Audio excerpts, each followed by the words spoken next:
little tape recorder has been a big benefit to us in passing through the time away on our transit out to the moon. And it's rather odd to see it floating like this in Odyssey while it's playing the themes of 2001. April 13th, 1970. The mood could only be described as relaxed. Apollo 13, man's fifth lunar mission. The third, scheduled to land on the moon, continued its tranquil coast.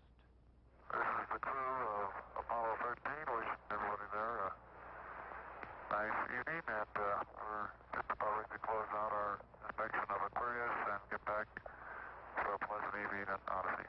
Good night.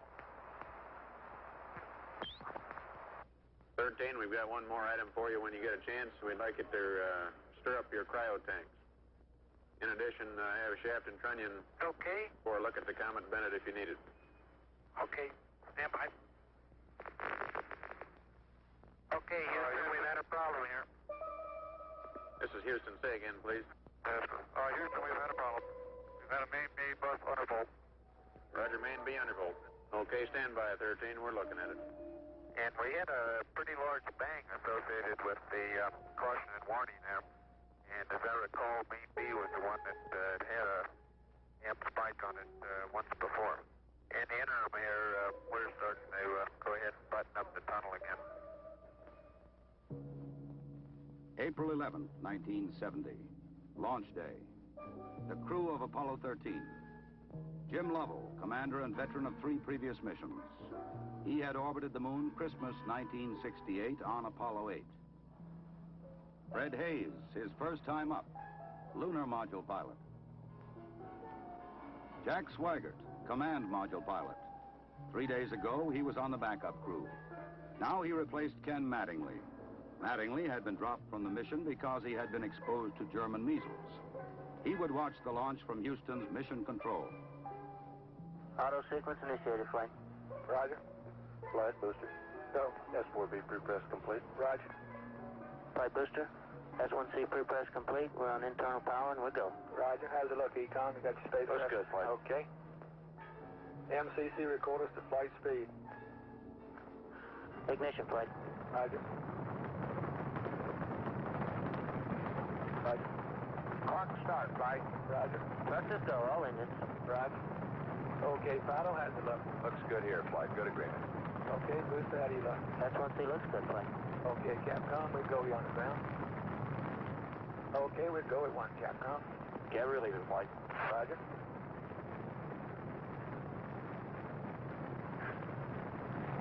Booster, how do you look? We look good, flight. We go. Okay, Fido. We're go, flight. Looks good here. Guys, how's it look? Good, flight. Okay, Econ, GNC. Looks good, flight. Looks good, flight. Okay, Sergeant. Looks fine. Through max Q and we go, flight. Roger, Booster. And go for staging, Capcom.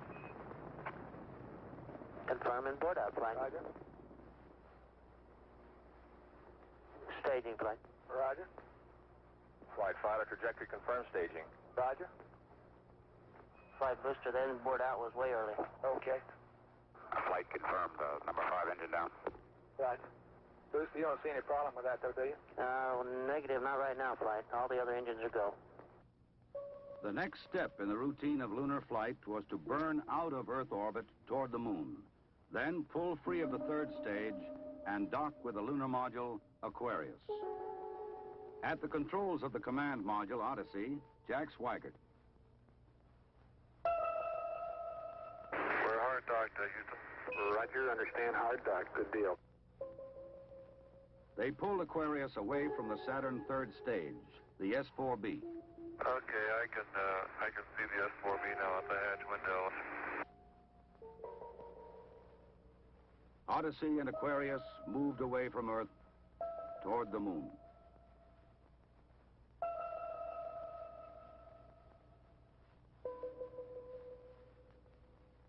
Okay, Houston, we've had a problem here. 5 guidance. Go guidance. We've had a hardware restart. I don't know what it was. Okay. Houston, we've had a problem. We've had a main B bus undervolt. You see an AC bus undervolt there, guidance? Or ECOM? Negative, flight. Believe the crew reported it. We got a main B undervolt. We may have had an instrumentation problem, flight. Roger. And we had a pretty large bang associated with the caution and warning there. The sensation I had, that I had felt a vibration accompanying the bang, not a large vibration or shudder.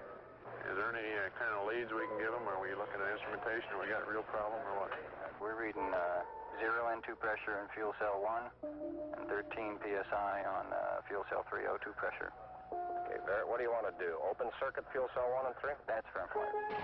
Shut down the reactance valve, and I asked for reconfirmation, since when you do that, it's sort of irreversible. If you shut one of these things down, they only can be restarted from ground support equipment. Yeah, that's because of AC, and it looks to me, looking out the hatch, that we are venting something. We are venting something out into space. Okay, let's everybody think of the kind of things we'd be venting. GNC, you got anything that looks abnormal in your system? Negative, Flight. How about you, Ecom? You see anything that, with the instrumentation you got, that could be venting? That's a firm flight. Let me look at the system, Flight, as far as the venting is concerned. Okay, let's start scanning. Here is a bulletin from ABC News. The Apollo 13 spacecraft has had a serious power supply malfunction that could cause the lunar landing mission to be terminated early. I assume you've called in your backup ECOMs? Flight, say again? Have you called in your backup ECOMs now? See if we can get some more brain power in this thing? We got one here. Roger. At the moment, the astronauts are continuing to try to isolate their trouble. The late report says the spacecraft now is operating on battery power alone. All unnecessary equipment is being turned off. Okay, now let's everybody keep cool. We got LEM still attached. The LEM spacecraft's good, so if we need to get back home, we got a LEM to do a good portion of it with. Okay, let's make sure that we don't do anything that's going to blow our CSM electrical power with the batteries, or that will cause us to lose the main or the fuel cell number 2. Okay, we want to keep the O2 and that kind of stuff working. We'd like to have RCS, but we got the command module system, so we're in good shape if we need to get home. Let's solve the problem, but let's not make it any worse by guessing. My concern was increasing all the time. It went from, I wonder what this is going to do to the landing, to I wonder if we can get back home again. Okay, I'm coming back to you. Flight, go ahead. I think the best thing we can do right now is start a power down. Right about then, it was quite apparent to me that it was just a question of time that the command module was going to be dead. You don't want to get fuel cell pumps off, do you? We can do that on fuel cell number 1 flight. Okay, well, let's make sure we don't blow the whole mission. Well, the thing that concerns me is throwing equipment. We had a problem. We don't know the cause of the problem. Flight, I've got a feeling we've lost 2 fuel cells. I hate to put it that way, but I don't know why we've lost them. It doesn't all tag up. Network from Flight. Flight network. Bring me up another computer in the RTCC, will you? We got one machine on the RTCC, and we got dual CPs downstairs. Okay, I want another machine up in the RTCC, and I want a bunch of guys capable of running D-logs down there. Roger that. What all this means is only speculation at this point. First, though there has been some tumbling or rotation of the spacecraft, the astronauts do not appear to be in any immediate danger. I'll tell you what, GNC, can you get somebody in the back room to try to figure out what the equivalent delta V is we're getting, so that we can see if we can backtrack to see if we can figure out what's venting? Roger, we'll give it a try, Flight. Okay? When I looked up and saw both oxygen pressures, one absolutely 0 and the other one going down, it dawned on me, and I'm sure Jack and Fred about the same time, that we were indeed in serious trouble. The only way to survive the situation was to transfer to the LEM. Flight Econ. Go ahead, Econ. The pressure in O2 tank 1 is all the way down to 297. We better think about getting in the LEM or using the LEM systems. I'd say this is as serious a situation as we have ever had in manned spaceflight. We've always called the LEM a good lifeboat under those circumstances. If at any time in the mission, however, the LEM had separated and we had gotten ourselves into a rendezvous situation, or the command module being around the moon, then what you state is absolutely true. It would be a fatal situation. Tell me you're from Flight. Go ahead, Flight. I want you to get some guys figuring out minimum power in the LEM to sustain life. The accident had occurred 200,000 miles from Earth. Lovell, Swigert, and Haise rode in the lunar module attached to a lifeless command module. Apollo 13 had started as a mission of scientific exploration. It was now a matter of survival. Since the command module was dead, except for the oxygen and power hoarded for re-entry, the guidance platform of Aquarius, designed to land on and take off from the moon, would have to be used. The first milestone, and I consider this after the accident, I guess, more or less the survival now. The first milestone was to get alignment on the LEM platform. Alignments are important, you know, because without knowing exactly which way the attitude of the spacecraft is in space, there's no way to tell how to burn or how to use the engines of that spacecraft to get the proper trajectory to come home. The position we are now on the Earth-Moon plane, we have to go around the moon to get back if we're going to use the dipped engine. You would have had enough capability with the SDS engine, but of course we don't dare use that now. So we have to go to the back side of the moon and come back. To get into the correct orbit around the moon, the crew had burned out of a trajectory that would automatically bring them back to Earth. They would have to get back onto a safe course toward Earth. He needs to put his throttle to min also, Flight. Throttle to min? Yes, he's at 29% now, roughly. This maneuver, again, was completed on time, and because it was a manual burn, we had a three-man operation.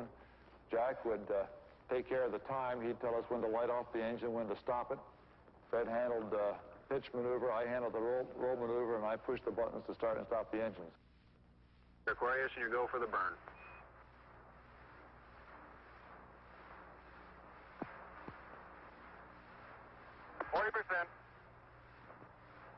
Okay, Aquarius, you're looking good.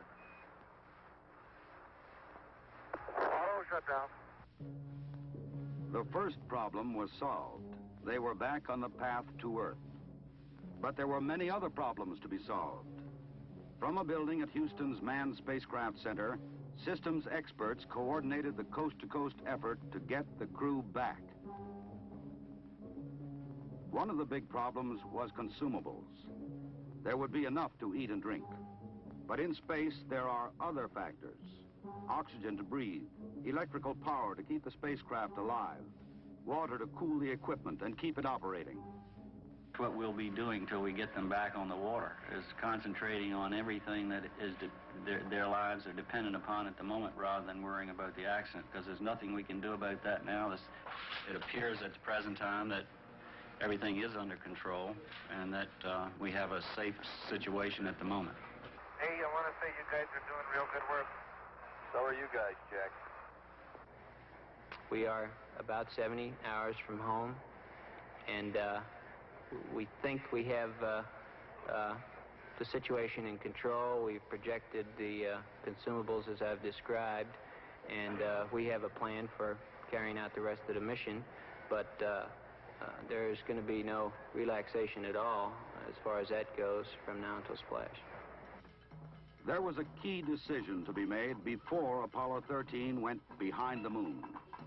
Where to bring them down.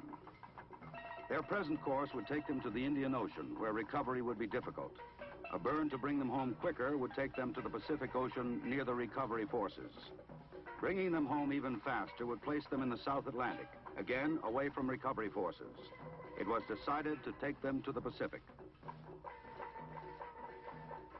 We've run these simulators both here and at the Cape and at the contractors that continuously ever since last night.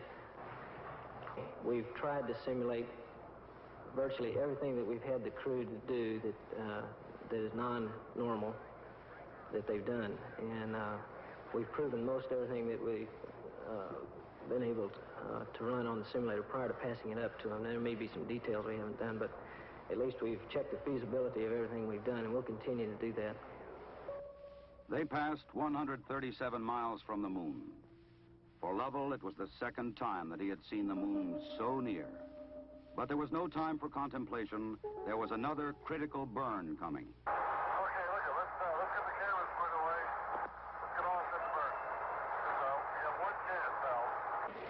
And in Houston, the newsmen poured in to tell an anxious world the story. Well, that was going along with the ignition. Shortly after Apollo 13 had separated from the Saturn third stage, the stage had been sent on to a trajectory toward the moon. Its impact would be recorded by the seismometer left by Apollo 12. By the way, Aquarius, we see the results now from 12's seismometer. Looks like your booster just hit the moon and it's rocking it a little bit. Over. Well, at least something worked on this flight. I'm sure glad we didn't have a limb impact, too. Jim, you go for the burn. Go for the burn. Roger, understand. Go for the burn. Guidance okay? We're good, flight. Control okay? We're okay, flight. Tell me we're go, flight. Inco okay? We're good, flight. Ground confirms ignition. We're burning 40%. West Houston, you're looking good. Roger. Shut down. Roger, shut down. I say that was a good burn. Roger, now we want to power down as soon as possible.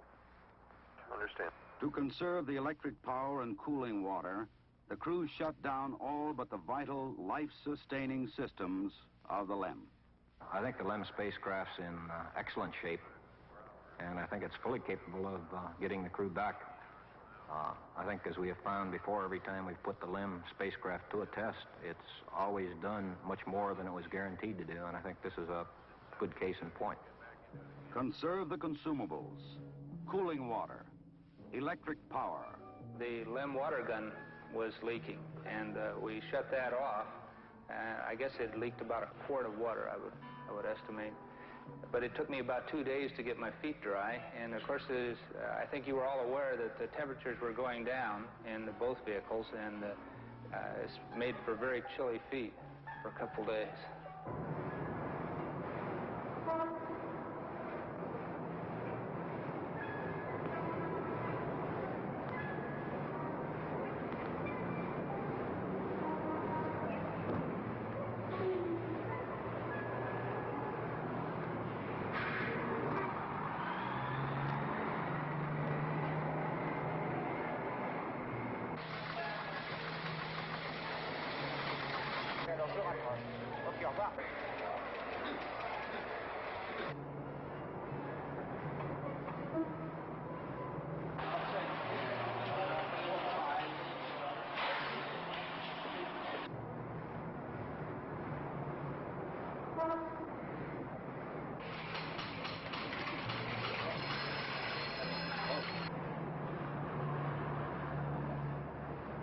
Lord, your astronauts will come back safe.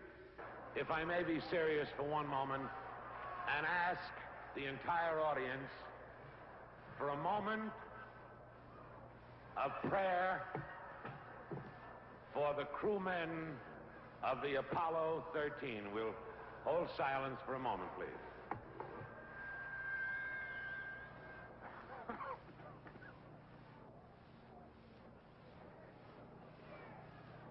RCS A stands at 62% and B at 62%.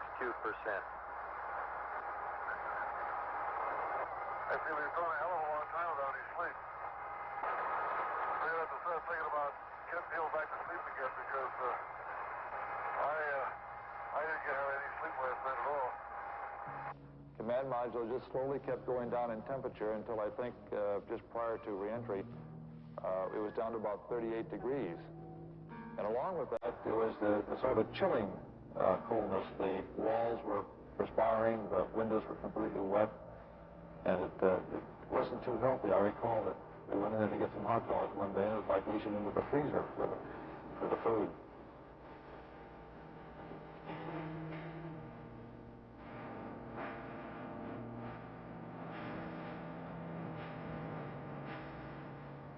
If you want my opinion on how they handled the situation when it happened, they handled it exactly like we'd expect them to. They were about as well on top of it as anybody could do, knowing what we knew, which isn't very much, I'll have to admit. but I think they did everything right within the knowledge that was available to us in a timely fashion, which is what all we expected of them. I think they did a beautiful job of it. We actually had a third little sleep restraint, which Fred then put on and buttoned up and kept a little bit warm. The astronauts faced another problem, their own exhaled breath. The lithium hydroxide chemical to take carbon dioxide out of the air was not sufficient in the lunar module. They would have to adapt the canisters from the command module to fit the hoses in the LEM. On the ground, an adapter was fashioned from materials the crew had available in the LEM. Cardboard from a checklist, plastic bags, and tape. After checkout in an environmental chamber, the directions for construction were sent up to Aquarius. At this point in time, I think the partial pressure of carbon dioxide was reading about 15 millimeters. And we constructed 2 of these things and put them online, and I think within an hour, the partial pressure of CO2 was down to 0.2. So you see that survival now became one of initiative and ingenuity, and it was one which the ground continually helped us along. We had all kinds of people on the ground trying to think up ways of extending our lifetime. There would be still another burn, a mid-course correction to get Apollo 13 into the narrow corridor through the atmosphere for a safe return to Earth. We're at burn attitude, flight. Knowledge. Ignition. Thrust looks good. Shut down. Hang in there, it won't be long. There were moments when I didn't know how much consumables we had, whether we could make it back or not, but in a situation like that, there's only one thing you can do. You just keep going, and you just keep thinking up where you can get more consumables. And so that's exactly what we did. On April 17th, they prepared for re-entry. After a small course correction burn, they jettisoned the damaged service module. SF, copy that. And there's one whole side of that thing missing. Is that right? The whole panel is blown out, almost from the base to the engine. Really a mess. Man, that's unbelievable. Next, they got back into Odyssey to jettison Aquarius prior to entry into the atmosphere. Let's jettison. Okay, copy that. Farewell, Aquarius, and we thank you. Okay, LOS in a minute or a minute and a half. At entry attitude, we'd like Omni Charlie. And welcome home. Thank you.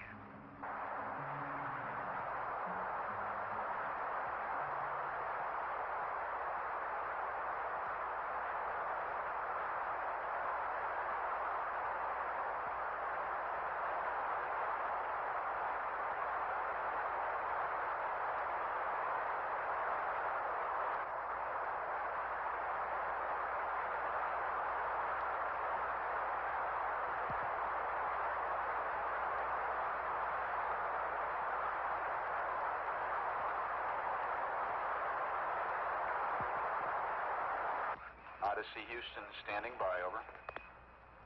Okay, go.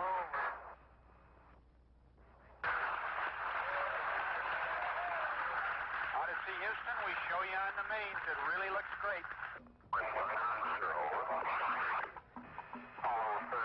Apollo 13, this is recovery, over. They're going through 5,000. Under Apollo 13, this is recovery, and your chutes look good. Apollo 13, this is recovery. We observed your RCS burn, over. The recovery, Apollo 13 is descending. Apollo 6, this is recovery, over. Apollo 1 flagged in at this time. The first chutes are displaced or in the water.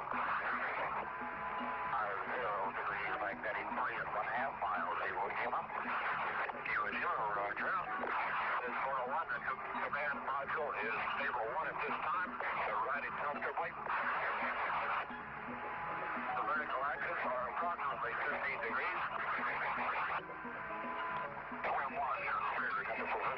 The other two use swim water, Roger. Okay, left two, you win last 270.